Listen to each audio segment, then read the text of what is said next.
하나님 말씀은 히브리서 4장 12절입니다. 주보와 조금 주제를 바꾸겠습니다. 저는 송구영신 예배의 말씀이 충분히 제가 시간상 전달하지 못해서 2013년도의 목표인 성경 읽기에 대한 부분을 오늘 다시 한번 좀 다루려고 합니다. 히브리서 4장 12절 말씀 함께 읽겠습니다. 시작. 하나님의 말씀은 살아있고 활력이 있어 좌우의 날선 어떤 검보다도 예리하여 혼과 영과 및 관절과 골수를 찔러 쪼개기까지 하며 또 마음의 생각과 뜻을 판단하나니. 아멘. 기도하겠습니다. 하나님 감사합니다. 주님 앞에 1000번째 헌금, 또 감사 예물, 또 구제 예물을 올려드립니다. 기쁘게 받으시고 하나님 드린 손길 위에 주님의 한량없는 은혜와 또 땅의 열매로 하나님 채워 주시옵소서.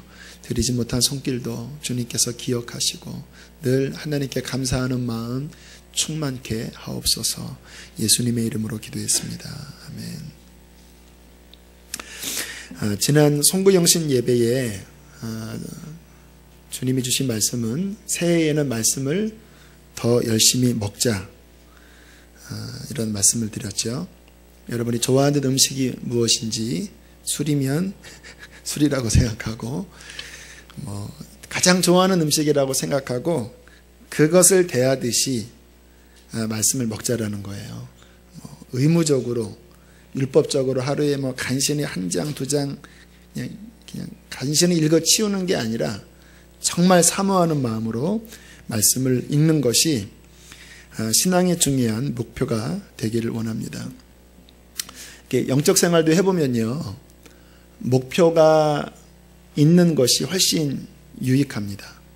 하버드 대학생들 대상으로 연구를 해보니까 대학 들어갈 때 그 인생에 뚜렷한 목표가 있는 학생들과 그 목표를 명확하게 설정하지 못한 학생들을 조사하고 10년 뒤, 20년 뒤를 보니까요, 목표가 있는 사람들이 비교할 수 없을 정도로 그 인생이 더 성취가 됐다라는 그런 이야기를 들은 적이 있습니다. 근데 영적 생활도요, 가히 틀리지 않습니다. 그냥 목표 없이 그냥 흘러가는 대로 사는 것은 별로 발전이 없는 겁니다. 물론 제가 지난 성구영신 예배 때 주님의 인도함 따라 살아가겠다고 말씀을 드렸는데 그 말씀이 목표 없이 산다라는 말씀은 아니에요. 주님을 따라가면 그분께서는 우리에게 마땅한 표대를 주시는 분이기 때문입니다. 제가 그동안 특별히 성경 읽기를 이렇게 돌이켜보면요, 목표를 잡고 성경을 읽어 나갈 때 훨씬 유익했습니다. 목표를 안 잡으면요, 이상하게 어느 순간에 성경이 안 읽혀지더라고요. 하다 보면 성경 안 읽고 며칠 지나가는 거예요. 그런데 목표가 있으면 그 목표가 영적인 동력이 되어서 이렇게 쭉 읽어 나가는데, 그 읽어 나가는 분량 속에서, 그 시간 속에서 어떠한 충만함을 누리는 거예요. 그 목표가 있기 때문에. 작년 같은 경우에도 요즘 스마트폰에 어플리케이션에 갓피플에서 성경 읽기 프로그램 나온 거 아시죠? 거기 보면 1년에 몇 독 이렇게 작정하면요, 기가 막히게 하루에 읽을 분량, 또 1년 중에 지금 성취도가 얼만큼인지, 얼만큼 넘쳤는지 덜 넘쳤는지 너무 잘 나와요. 저도 그거 보면서요, 그거 따라잡느라고 몇 장 남았네 막 따라잡으면 더 따라잡고 이거 한 번 더 늘려야 되겠다, 그러면서 쏠쏠하게 말씀 읽는 재미를 누리게 되었습니다. 2013년도에 각자 다 편차가 있을 것 같지만 개인적으로 적당한 성경 읽기 분량을 정하십시오. 최소 2독 이상은 잡으셔야 되길 바라요. 2독 정도면 하루에 6, 7장이고요. 시간으로 따지면 보통 한 3, 40분. 근데 성경이 잘 안 읽힐 때는 한 1시간도 걸려요. 하지만 그 정도 분량은 잡으셔야 합니다. 그리고 목장에서 매주마다 목자들한테 권면을 할게요. 매주마다 점검하세요. 1년에 몇 독 정했는데 지금 어느 정도 분량이 있습니까? 그러면 서로 이렇게 도전이 되니까 중간에 떨어지지 않을 수가 있습니다. 목자가 못하면 또 안 돼요. 왜냐하면 목자가 못하면 본인이 너나 잘해라 속으로 생각하기 때문에 또 질문을 못합니다. 목자는 또 우리 지역장들이 점검을 하면 되겠죠.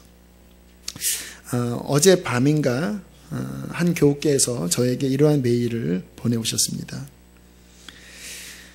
전에는 1년에 성경 2독 정도로 만족할 때가 많았습니다. 성경을 열심히 읽으시는 분이세요.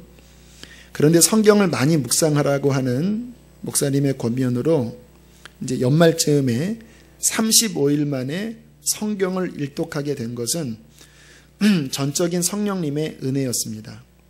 말씀이 꿀송이같이 달아 몇 시간이 지났는지 모를 정도로 말씀에 이끌려 읽을 때도 있었고, 어느 날에는 집중이 안 돼서 도대체 무슨 의미인지 이해가 안 가서 7시간씩 책상에 앉아 있을 때도 있었습니다. 그것은 나 자신과의 싸움이었습니다. 정말 성경을 읽으면 어느 때는 안 읽혀져요. 근데 그게 왜 그러냐면 우리 안에 어떤 육신의 소욕이 나를 끌어갈 때는요, 성경이 안 읽혀집니다. 말씀 자체가 성령의 영감으로 지어졌기 때문에 내가 육신의 상태에 있을 때는요, 안 들어와요. 반대이기 때문에. 그때는 오늘 이분처럼 몇 시간씩 앉아서 씨름하는 거예요. 그러면 무슨 일이 벌어지는지 아십니까? 그 말씀의 능력이 결국 내 육신의 이 주도권을 다시 빼앗고 씻어내버리고 그 말씀의 영적인 이끌림이 다시 주도권을 잡도록 다시 정복해 나가요. 그게 자신과의 싸움이에요. 이렇게 말씀을 읽는 것에서 승리하고 나면요, 갑자기 영적인 이 분위기가 확 바뀌어버려요. 말씀이 안 읽혀진다라는 게 영적으로 침체된 상태거든요. 근데 몇 시간씩 씨름하면서 말씀이 비로소 눈에 들어오면 영이 회복되는 거예요. 계속 메일을 읽어드릴게요. 35일 동안 모든 외출도 삼가고 하루에 50장씩 성경을 볼 수 있었던 것은 하나님의 놀라운 축복이었고, 무엇보다 하나님이 주신 레마의 말씀으로 말씀을 붙잡고 회개할 수 있는 시간이 되었습니다. 하나님의 사랑을 느낄 때면 저도 모르는 사이에 많은 눈물이 흘러내렸습니다. 또한 세상의 많은 것을 끊어내는 훈련의 시간이기도 했습니다. 너무 이번에 감사하다고 저에게 메일을 보내주신 거예요. 이분에게는 올해 실은 삶에 많은 고민이 있으셨습니다. 외국에서 한국으로 오신 분인데 이제 하나님의 응답받고 오셨는데 막상 한국에 오시니까 그렇게 생각처럼 어떤 환경들이 잘 풀리지가 않으셨던 것 같아요. 그래서 괜히 왔나, 너무 환경도 불편하고, 그래서 가족이 많이 힘드셨는데 하반기에 성경을 통독하시겠다고 마음을 정하시고 읽으시면서 큰 은혜를 받으시고 또 회복받으시고 또 이곳에 옮기신 하나님의 어떠한 뜻도 발견하게 된 시간이 되셨다고 하시더라고요. 왜 성경 자체를 읽을 때 이러한 큰 은혜가 우리에게 임할까요? 성경은 단순한 책이 아닙니다. 여러분이 아무리 좋은 기독교 양서를 읽으셔도요, 이 말씀에 비해서는요 진짜 아무것도 아니에요. 제가 그래서 다른 책을 잘 못 읽겠어요. 왜냐하면 이 느낌이 진짜 엄청난 양질의 고단백, 고단백질, 고비타민의 이 영양분을 먹다가 뻥튀기 먹을 때 느낌 아십니까? 진짜로요. 제가 예전에 그러시더라고요. 어떤 분이 왜 전도사 때문에, 왜 전도사님은 성경만 읽냐고. 아니 제가 다른 책도 좀 읽으려고 하는데 안 읽혀집니다. 너무 이렇게 맛이 없고 이 안에 그 진리의 엑기스들이 충만한데 다른 책들은 보면요 그 안에 담겨져 있어요. 그런데 부분만 담겨져 있더라고요. 물론 어떤 시대를 분별하고 하는 것들 필요해요. 그러나 저한테는 언제나 이 메인 이 텍스트북, 이 안에서 부어지는 이 생명력이 너무나 저에게 유익했기 때문에 그냥 하다 보면 또 성경으로 가고 하다 보면 성경으로 갔습니다. 이 말씀은 단순한 책이 아닙니다. 이 말씀은 하나님이십니다. 믿으시나요? 태초에 말씀이 계시니라. 이 말씀이 하나님과 함께 계셨으니 이 말씀이 곧 하나님이시라. 말씀이 육신이 되어 이 땅에 오신 분이 예수 그리스도이시고요. 이 말씀 안에 하나님의 놀라운 생명의 능력이 들어있어요.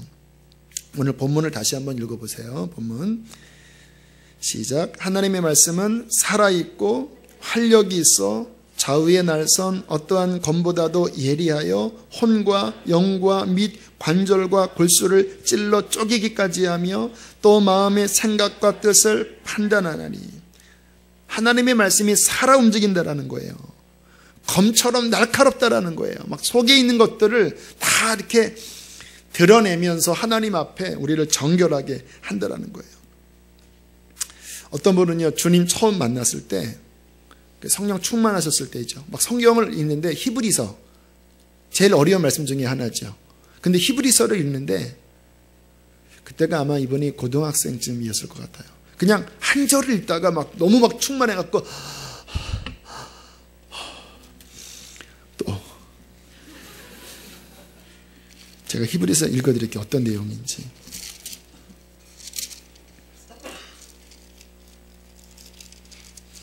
성소와 참 장막을 섬기는 이시라. 이 장막은 예물과 제사들이 주여. 무슨 이야기인지는 모르는데 그냥 한 절 한 절을 읽는데 그냥 너무 막 충만하니까 막 간신히 숨을 쉬고 하나님의 생명이 이 안에 흘러 들어오는 거예요.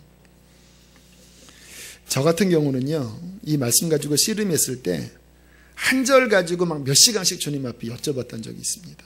주님, 이 뜻이 뭡니까? 이 의미가 뭐예요, 주님? 좀 저에게 이 마음속에 알려주세요. 지혜와 계시의 영을 주세요.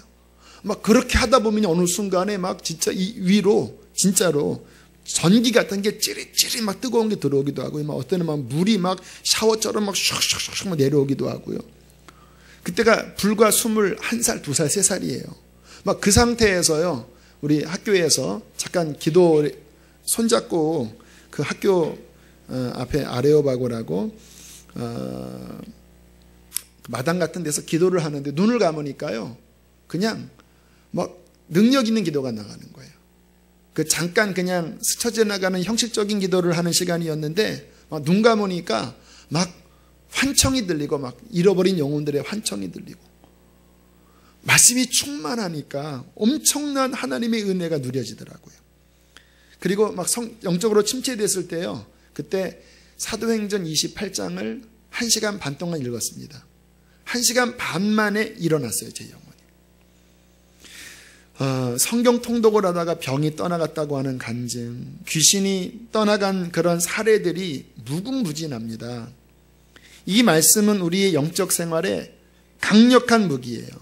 여러분, 지금 눈에 보이지 않는 영적 전쟁이 이 영안의 눈이 열려지면요, 어떤 상황이냐면, 제가 지난 주일 그 마지막 간증에 나와 있는 권사님 있죠. 그분이 그러시더라고요. 어느 날 기도하는데 환상을 보여주셨는데 우리의 가는 길에 이 시커먼 마귀가 그냥 발 디딜 틈 없을 정도로 꽉 들어차 있더래요. 영의 눈을 열어서 보면요, 이 상황은요, 전쟁터입니다. 사단이 그냥 우리 주위에서 왔다 갔다 하면서 저놈 어디가 틈이냐, 이렇게 제가 어디가 약하냐, 이렇게 진짜로.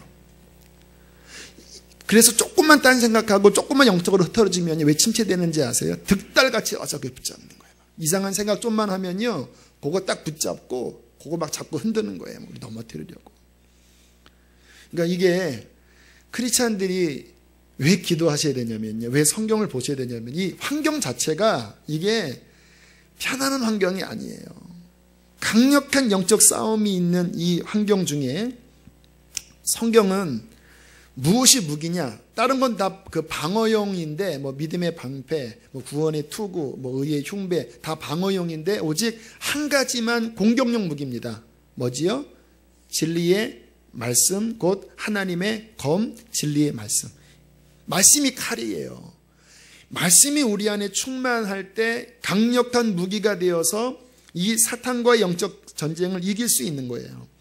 마태복음 4장에 마귀에게 예수님이 시험 받으셨을 때에 마귀가 뭐라고 합니까? 돌덩이가 떡덩이 되게 하라, 성전에서 뛰어내려봐라, 내게 경배하면 영광 주겠다.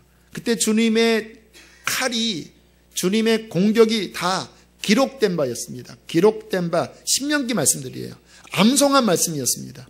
말씀이 예수님 안에 충만했기 때문에 기록된 바 사람이 떡으로만 사는 것이 아니라 하나님의 말씀으로 산 것이다. 기록된 바 주 너희 하나님을 시험치 말라 하셨느니라. 기록된 바 주 너희 하나님께 경배하고 다만 그를 섬기려 하셨느니라. 이 말씀을 그냥 이 속에서부터 끄집어내자 마귀가 꼼짝 못하고 도망가잖아요. 말씀이 능력이십니다. 우리가 주님 오실 날 다가왔다고 믿는데 무엇을 어떻게 준비해야 합니까? 말씀을 우리 안에 채우셔야 된다는 거예요. 성경을 읽으면요, 아까 신명기 8장이죠. 사람이 떡으로만 살 것이 아니요 하나님의 입에서 뭐죠? 하나님의 입에서 나오는, 자, 여기에 하나님의 입에서 나오는 말씀이라고 하는 그 의미는요, 매 순간 나오는 말씀이라는 거예요. 과거의 말씀, 물론 성경은 기록된 말씀이에요. 하지만 성경을 읽을 때마다 하나님께서 그 현장과 상황에 적절하게 따끈따끈하게 깨닫게 하시는 새밥, 새로 지은 국, 이 말씀으로 사람이 살아야 된다는 거예요. 저는 예전에 우리 어머님, 제가 제일 싫어하는 음식이 뭐냐면 사골곰탕입니다. 어머니가 어느 날 반찬이 없으실 것 같으면 이렇게 사골 그 뼈를 잔뜩 사오세요. 그리고는 이빠이 이렇게 해놓고 그거를 한 달을 먹이십니다. 처음이야 고소한데 그 냉장고 놓고 몇 끼마다 사골곰탕이다 또 사골곰탕이다 하면은 나중에는 솔직히 여기서 고백하는 건데 몰래 버렸습니다. 너무 또 느끼하고 기름기가 많아서 이게 항상 여러분 여기 계시는 남자분들 아시죠? 그 오래된 밥 싫으시죠? 처음에는 신혼 때는 우리 아내된 분들이 뭐 매번마다 따끈따끈한 찌개에 막 밥을 주셨는데 어느 때마다 그 묵혀놓은 거 이렇게 랩에 씌웠다가 이렇게 주기도 하고 지저분한 침물을 이렇게 옆으로 싹 돌려서 그릇을 이렇게 정결하게 하고 주기도 하고 다 알아요. 그거 먹어보면 한 5년 10년 넘어가면 정성이 떨어지는데 차라리 나가서 사 먹는 게 낫다 이런 마음도 막 들잖아요. 근데 영적으로도요. 하나님의 입에서 나오는 그날 주시는 새밥, 새국, 그것이 있어야지 성도들이 건강하게 살 수 있다는 것입니다. 이제 오늘 제가 그렇게 새밥을 주신 것 하나 말씀을 드릴게요. 그전에는 제가 전혀 은혜 받지 못했던 말씀이에요. 고린도 후서 12장에 보면 사도 바울이 내가 약할 때 강합니다라고 말씀하면서 이제 내가 그리스도를 위하여 받는 능욕과 그리고 환난과 끝이 뭐냐면 곤고를 기뻐한다. 곤고. 그 곤고를 영어로 찾아봤더니 디스트레스라더라고요. 디스트레스. 일종의 스트레스입니다. 그러니까 주님 때문에 받는 어떠한 괴로움이에요. 이제 이 말씀이 왜 제게 은혜가 됐냐면 이제 작년 연말부터 올 초까지 저로서는 계속 이렇게 이제 좀 말씀 사역이 뭐 성탄절 또 송구영신 더군다나 특세에 대한 비중이 좀 커요. 그전에는 뭐 이 정도로 준비 안 했는데 주제 자체가 중요하기 때문에 평상시보다 몇 배나 이제 에너지를 들여서 말씀을 준비하면서 이제 속이 힘들어지는 거예요. 막 곤고하다. 좀 곤고하다. 평상시보다 좀 지친다. 뭐 이런 느낌이 들었는데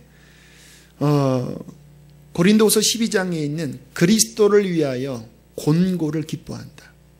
주님 때문에 겪는 어떠한 스트레스가 감사한 거다. 그 말씀이 새롭게 깨달아지면서 이게 감사한 거구나. 물론 좀 힘들긴 하지만 앞으로 또 2주 동안 이제 주일날 사역 또 지나고 월요일날 또 새가족이 많아서 신방을 뭐 내일은 막 이제 뭐 오전 또 오후 저녁까지 연달아 또 3번을 다녀야 하고 또 그 사이에 또 말씀 또 몇 시간 준비해야 되고 하는 게 좀 연초부터 지친다라고 하는 마음이 드는데 근데 성경을 통해서 새밥을 주신 거예요. 그리스도를 위한 디스트레스, 곤고를 오히려 기뻐한다. 그러니까 곤고한데 그게 좋은 거예요. 왜? 주님 때문에 겪는 곤고를 통해서 내 마음이 더 낮아질 수 있고 더 주님 바라볼 수 있으니까. 이게 하나님의 입에서 나오는 말씀을 봐야지만, 열어서 봐야지만 그 안에서 하나님의 입에서 나오는 말씀을 먹을 수 있다는 거예요.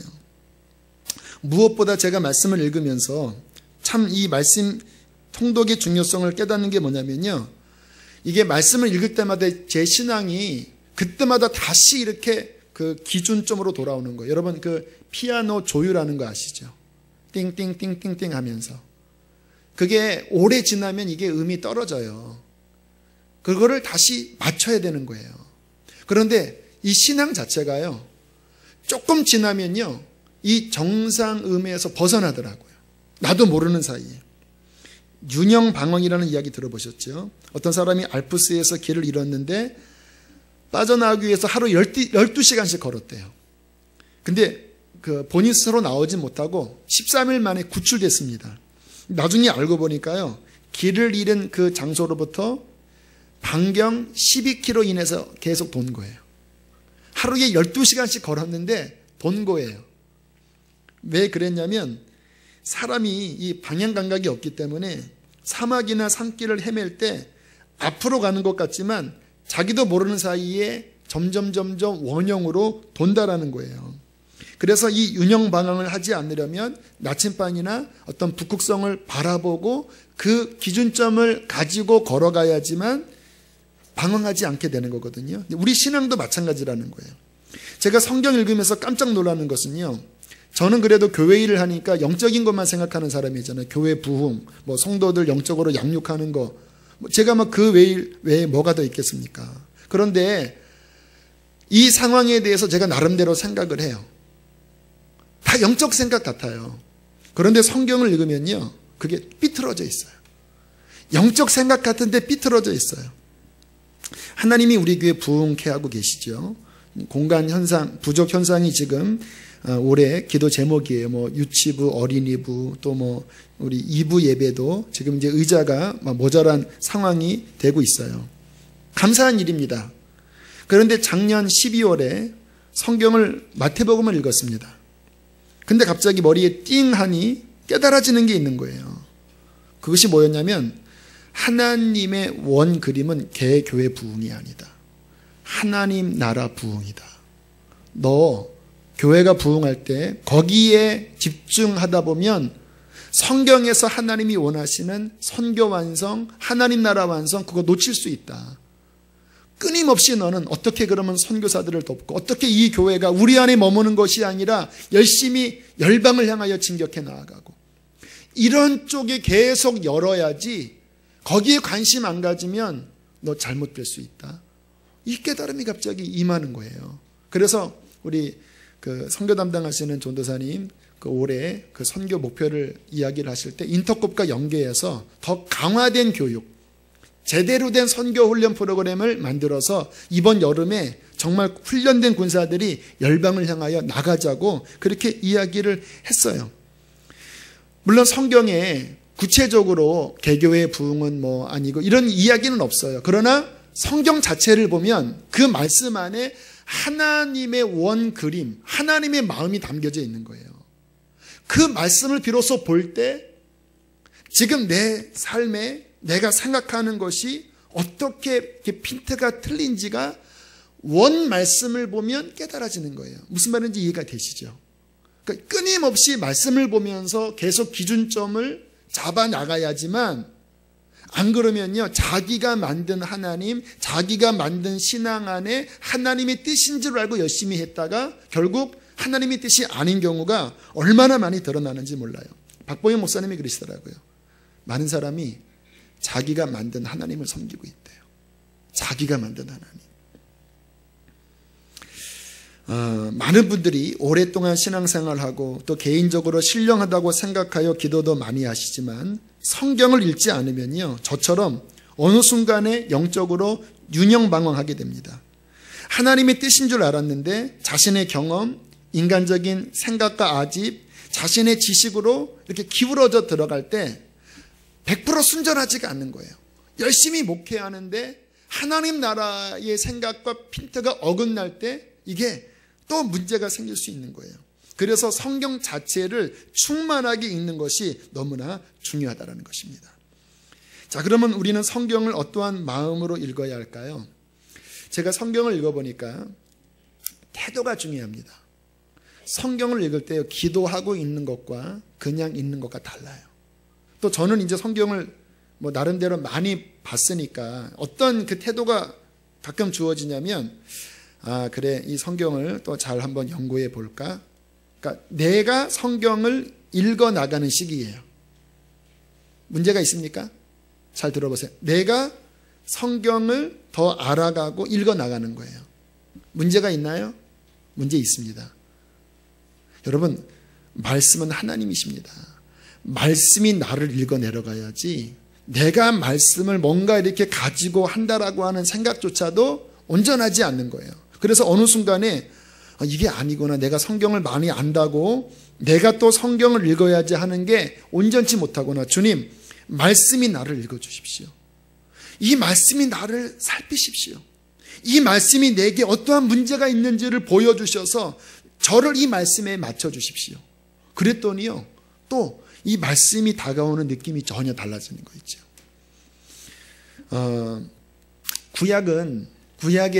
구약이나 그 복음서에 있는 서기관과 바리새인들은 성경을 열심히 읽는 사람들이었습니다. 그런데 이상하게 그들이 예수님을 몰라보거든요. 이것도 아이러니잖아요.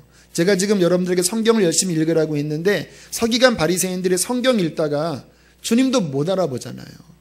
성경 읽을 때 주의점이 있습니다.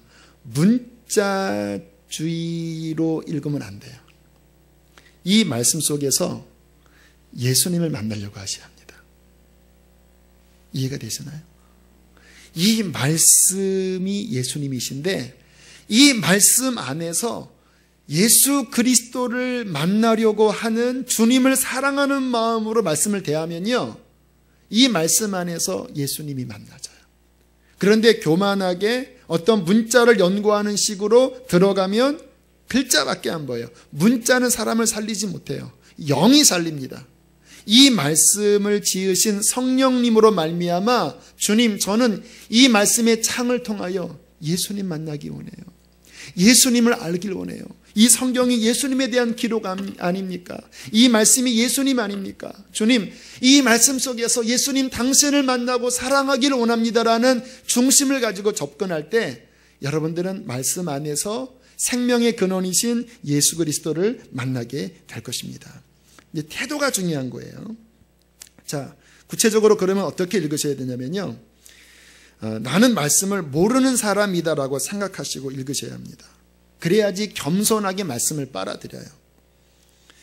한 장 한 절을 대할 때 정말 나는 말씀을 모르는 사람인데, 나는 그냥 깡마른 사람인데 나는 말씀을 너무 목마릅니다 하면서 창세기부터 계시록까지 그냥 통째로 그냥 이렇게 빨아들이셔야 돼요.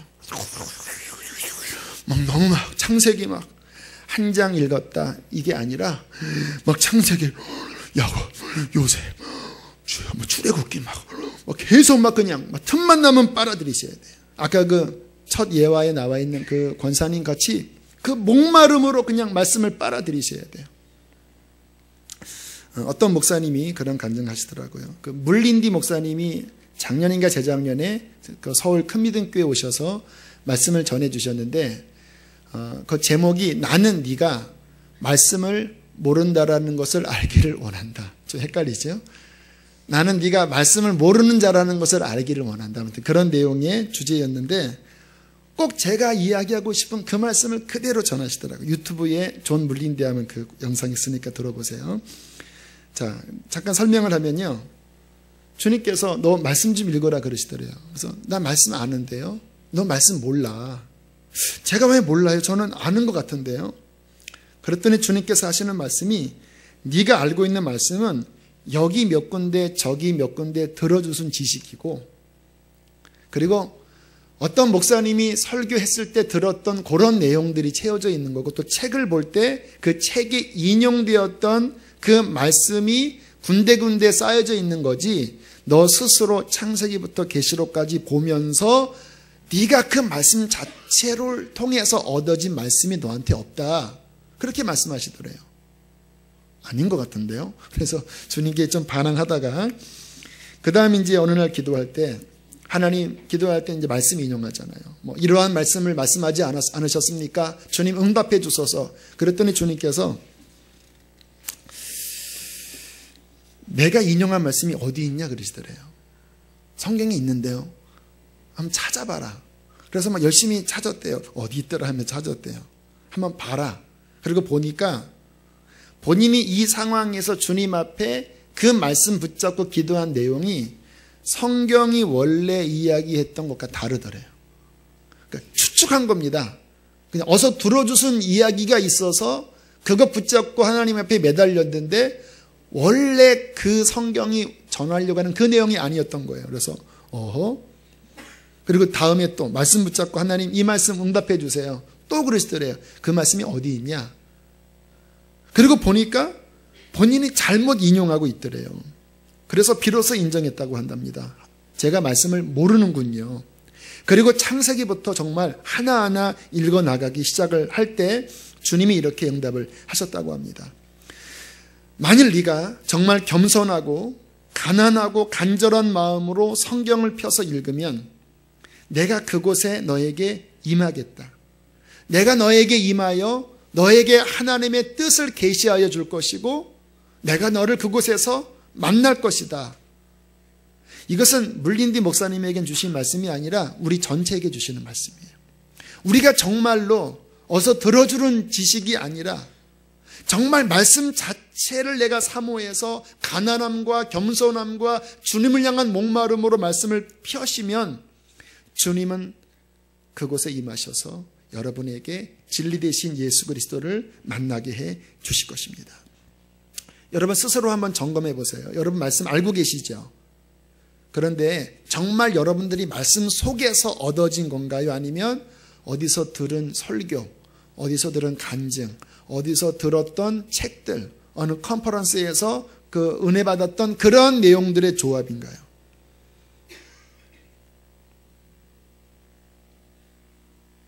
성경 전체를 창세기부터 계시록까지 균형 잡히게 어디 하나 치우치지 않고 전체를 내 안에 담을 수 있는 그러한 말씀의 프레임이 우리 안에 있으신지를 살펴보시기를 바랍니다.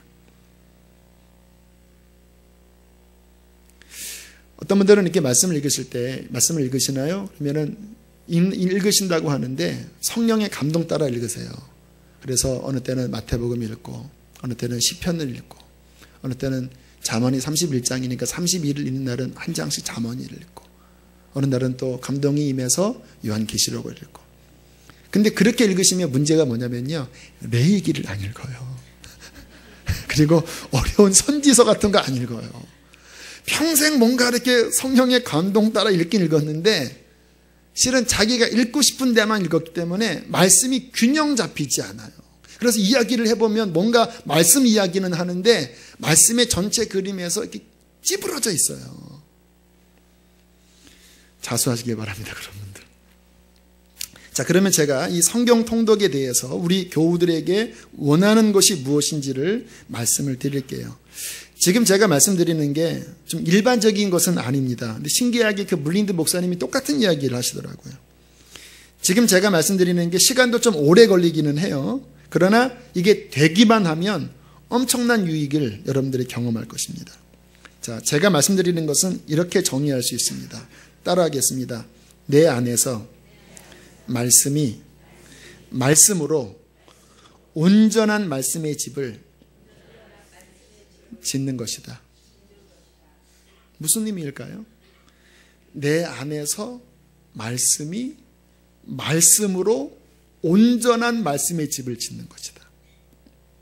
우리 안에 말씀의 체계가 세워지는데 이 말씀 자체가 제일 강력하게 이해되어지는 게 말씀이 말씀으로 풀어지기 시작하는 거예요. 창세기에서 계시록이 뚫려버리는 거예요. 시편을 보는데 이게 막 신구약이 연결이 되기 시작하는 거예요. 이게 된다라니까. 왜? 말씀을 지으신 저자는 영적으로는 한 분밖에 없습니다. 성령님이 지으셨습니다. 성령께서. 그래서 성경을 읽으면 기가 막힌 게 1500년 동안 지어졌는데요. 창세기부터 계시록까지 그냥 일관성 있게 어쩌면 이렇게 시작했다가 이렇게 마무리하나. 이거는 사람이 도대체 이게 뭐 1500년 동안 뭐 지을 수도 없을 뿐더러 그렇게 머리가 좋지도 않아요. 그런데 성령의 작용으로 이 창세기 1장부터 요한계시록 22장이요. 이게 와, 기가 막혀요. 기가 막혀. 말씀을 읽다 보면요. 점점 우리 안에서 말씀으로 집을 짓기 시작하는데 하나님이 원래 우리에게 계시하고자 하시는 그 온전한 집이 말씀 안에 담겨져 있거든요. 그게 우리 안에서 지어지는 거예요. 어디서 주워 들은 이야기가 아니라 말씀 자체가 우리 안에서 집을 짓기 시작한다는 것입니다. 제 간증 이야기를 하면요. 참 신기한 게 말씀을 매번 통독할 때마다 이게 진짜 선물처럼 열리는 거예요. 어느 때는 이게 크게 뭐 별로 이렇게 깨닫지 못하고 지나가는 것 같았어요. 그런데 딱 계시록까지 읽자마자 갑자기 성경의 어떤 부분이 마치 캄캄한 무대에 어느 부분이 팍 하고 비치면서 여기 지금 이러한 세팅이 되어 있다. 그게 열리는 것처럼 그게 어느 순간에 탁 열리는 거예요. 한 번 읽을 때마다 이게 열리는 거예요. 또 읽을 때마다 열리는 거예요. 점점점 이런 것들이 밝혀지는데 그림이 보이는 거예요. 하나님께서 이 세상을 어떻게 끌어가시는지, 구원이라는 것이 어떻게 이루어지는지, 하나님의 그 마음이 무엇인지, 그전에는 여기만 보면 여기가 안 보였는데 또 의문을 가지고 또 통독하면 점점 팍팍 열려지면서 이 아름다운 진리의 그림들이 비로소 보여지기 시작했습니다. 여러분, 우리가 레마의 말씀 중요합니다. 레마는 뭐냐면 제가 아까 그 디스트레스 이야기했던 것처럼 그 순간의 말씀이 나에게 이제 열려지는 게 레마거든요. 그런데 제가 보니까 더 큰 능력은요, 이 말씀 자체의 의미가 이 성경 창세기부터 계시록까지 전체로 해서 열려지는 게요, 가장 강력한 능력이에요. 그러니까 내가 중심이 돼서 내 문제 속에서 말씀이 오기도 해요. 왜? 필요하잖아요, 그게. 이게 레마거든요. 그런데 내 중심에서 말씀이 오는 것도 중요하지만 원래 하나님께서 그리고자 하시는 그 엄청난 아름다운 그 진리체계의 그림이 보여줘서 내 인생이 그 진리에 맞춰지기 시작하면요, 이게 능력입니다. 할렐루야. 이게 열려지셔야 된다는 거예요. 하나님 나라가 보이고 하나님의 그 역사 경륜이 보이고 하나님의 구원의 놀라운 능력이 보일 때요, 나는 그냥 거기에 몰입하고 내 인생은 거기에 맞춰지는 거예요. 그게 인생의 목적이에요. 주님, 내 인생을 향한 하나님의 원대한 꿈은 무엇입니까? 이게 맞는 말이 아니에요. 하나님의 꿈에 내 인생을 맞춰 들어가는 거예요. 아브라함이 하나님의 말씀을 쫓아서 따라갈 때 하나님이 그리고자 하시는 그 인류 구원의 엄청난 그림 안에 그 말씀이 들어있잖아요. 말씀 한 절 안에 하나님의 역사 구원의 엄청난 그림이 있는데 아브라함이 갈대아 우르에 살다가 그 하나님의 말씀을 쫓아서 거기에 맞춰 들어가니까 아브라함의 인생이 창대한 인생이 되는 거잖아요. 그러니까 우리가 승리하는 것은요, 어려운 게 아닙니다. 하나님이 승리자시기 때문에 그 말씀 체계 안에 우리가 들어가면 우리는 영영한 하나님의 축복과 은혜를 누리는 영생하는 존재로 살게 되는 거예요. 말씀이 영원한 능력이기 때문인 것입니다.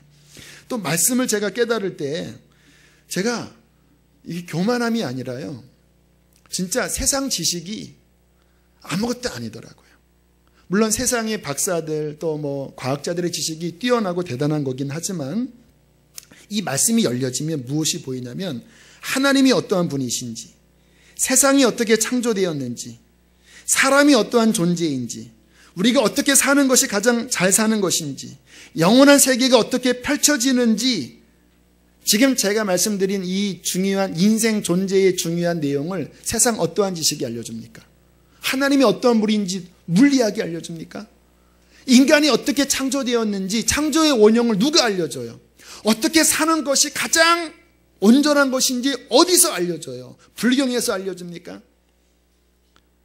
인간의 죽음 이후의 영원한 세계가 한 틈 오차 없이 어떻게 심판이 이루어질지 누가 알려줘요? 말씀이 알려준다라니까요. 그러니까 이 말씀 안에 있는 이 진리가 얼마나 우리에게 큰 능력이고 대단한 지식인지, 이 진리 체계가 우리 안에 그렇게 집을 지어서 잡히게만 하면 인생이 심플해집니다. 고민할 게 실은 많이 없어요. 아주 단순해요. 제가 가끔 아내에게 하는 말이 그런 말입니다. 이렇게 어떤 이야기하면, 그렇게 하는 게 기도 응답이 있습니까? 영생이 있습니까? 그 측면에서 이야기하면 별로 고민될 게 없어요. 모든 상황이 그 진리 안에서 다 해석되어져요. 또 이 중요한 게, 말씀의 집이 이렇게 지어지잖아요. 그러면 이 기가 막힌 게 뭐냐면, 진짜 어느에서도 말씀만 피면요, 그냥 한 권, 두 권 읽으면요, 이 안에서 엄청난 능력을 받아요. 그냥 하나님의 영원한 생명력 그냥 빨아들이게 된다라니까요. 아마 여기 계신 많은 분들이 성경을 봐도 잘 이해가 안 된다라는 느낌을 가지신 분들이 많으실 거예요. 차라리 성경 한 권 읽는 것보다 설교 한 편 듣는 게 더 낫죠. 그 은혜로운 설교, 또 재밌는 설교. 그런데요, 제가 이렇게 가만히 보면, 지금 제가 이렇게 지금 한 40분 정도 말씀을 전하는데, 이 안에 담겨져 있는 것이 이 진리 안에 있는 내용의 일부를 제가 전하는 것뿐이에요. 일부를. 그러나 이거 전할 때 뭐 간증도 섞고 이해를 하셔야 되니까 또 예화도 섞고 하잖아요. 그러니까 적당한 실은 양념을 쳐서 좀 이렇게 여러분들이 맛있게 드실 수 있도록 요리를 해서 드리는 거예요. 그런데 언제나 아쉬움은 이게 가득하지는 않아요. 그런데 우리 안에 진리 체계가 있어서 여러분 스스로 말씀을 볼 수 있는 눈만 열려지잖아요. 그러면 이 부분적인 진리가 아니라 이 통체 안에서 주어지는 하나님의 엄청난 자양분을 어느 때 어디에서, 지하철을 타도, 책상에 앉아도, 잠깐 어디 골방에 있어도, 어디에서도 내 안에 이것을 볼 수 있는 체계만 생기면 이 안에서 엄청난 능력을 빨아들일 수 있다는 것입니다. 말씀 준비하면서 그런 생각이 들더라고요. 내 안에는 그런 체계가 잡혀 있을까? 어떤 분들은 잡혀 있는 분이 있어요. 말씀 보면 말씀 자체가 열려지는 분이 있어요. 그분들은 감사하십시오. 더 늘리세요. 근데 아마 많은 분들은 말씀 볼 때 이게 와닿지 않은 게, 아까 그 물린디 간증처럼 그냥 말씀이 어디서 인용한 것들이 이렇게 마치 건축 재료들이 이렇게 쌓여져 있는 거예요. 이렇게. 이렇게 집이 안 져져 있는 거예요. 이게 서로 구조가 연결이 안 되는 거예요. 그런데 이제 말씀을 지금 제가 드리는 이런 방식으로 여러분들이 쭉 통독을 하기 시작하면요, 한 10번 정도만 통독을 하시면, 10번 오래 안 걸립니다. 한 1년이면 10번 읽을 수 있어요. 아까 그분처럼 하루에 한 두세 시간씩 매달리면 1년이면 10번 읽어요.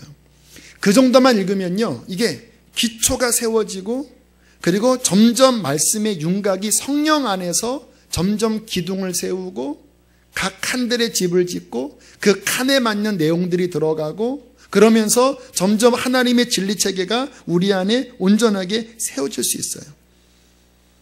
처음에는 이해가 안 되는 것 같아도 계속 기도하시면서 계속 보세요. 그러니까 목표를 잡으실 때 먼저 한 10번 정도 목표를 잡으세요.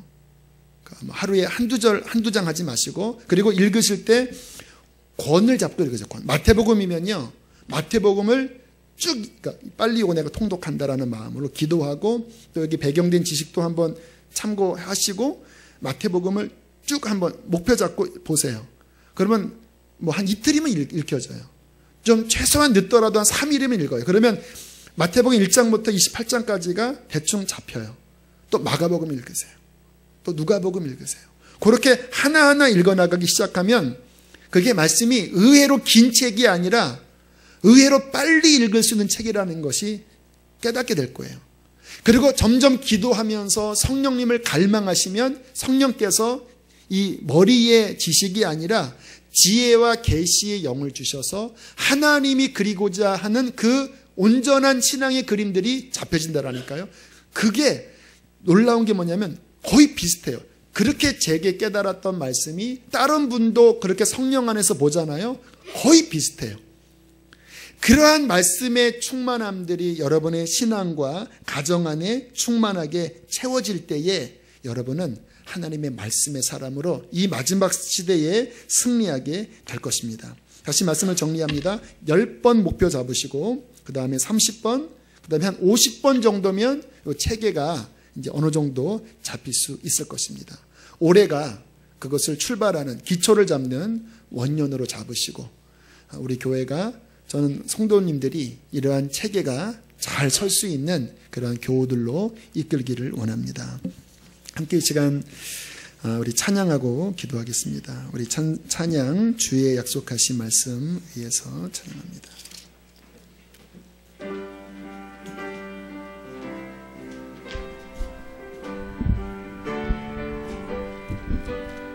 주의 약속하신 말씀 위에서 영원토록 주를 찬송하리라. 소리 높여 주께 영광 돌리며 약속 믿고 굳게 서리라. 아멘. 굳게 서리, 영원하신 말씀 위에 굳게 서리, 굳게 서리, 그 말씀 위에 굳게 서리라. 주의 약속하신 말씀 위에 세상 염려 내게 엄습할 때도 용감하게 힘써 싸워 이기며 약속 믿고 굳게 서리라. 굳게 서리, 영원하신 말씀 위에 굳게 서리, 굳게 서리, 그 말씀 위에 굳게 서리라. 주의 약속하신 말씀 위에서 영원하신 주의 사랑 성령으로 힘써 싸워 이기며 약속 믿고 굳게 서리라. 아멘. 굳게 서리, 영원하신 말씀 위에 굳게 서리, 굳게 서리, 그 말씀 위에 굳게 서리라. 주의 약속하신 말씀 위에서 성령 인도하는 대로 행하며 주님 품에 항상 안식 얻으며 약속 믿고 굳게 서리라. 굳게 서리, 굳게 서리, 영원하신 말씀 위에 굳게 서리, 굳게 서리, 그 말씀 위에 아멘. 굳게 서리, 굳게 서리, 굳게 서리, 영원하신 말씀 위에 굳게 서리, 굳게 서리, 그 말씀 위에 굳게 서리라. 여러분이 가진 성경책을 좀 이렇게 가슴에 드시기를 바랍니다. 2013년도에 성령 안에서 성경 통독의 목표를 잡으세요. 이 시간 주님께 물어보세요. 하나님, 제가 오늘 들은 말씀처럼 내 안에 말씀의 집을 짓기를 원합니다. 하나님, 나는 아직 말씀 자체에서 신앙이 세워져 있지 않은 것 같아요. 성경 읽기가 좀 염려스럽기도 합니다. 그러나 주님, 시작하길 원합니다. 성령님 내게 계시하여 주십시오. 주님, 올해는 몇 번 읽을까요? 주님께 여쭤보시고, 주님, 내가 5년 10년이 지났을 때 오늘 들었던 설교처럼 이 말씀의 체계가 내 안에 굳건하게 세워져서 가정을 구원해내고 내 주변에 있는 사람들을 구원해내고 하나님의 나라를 위하여 능력 있게 쓰임받을 수 있는 하나님의 일꾼이 되기를 원합니다. 이 시간 주님 3번 부르시고 함께 기도하시겠습니다.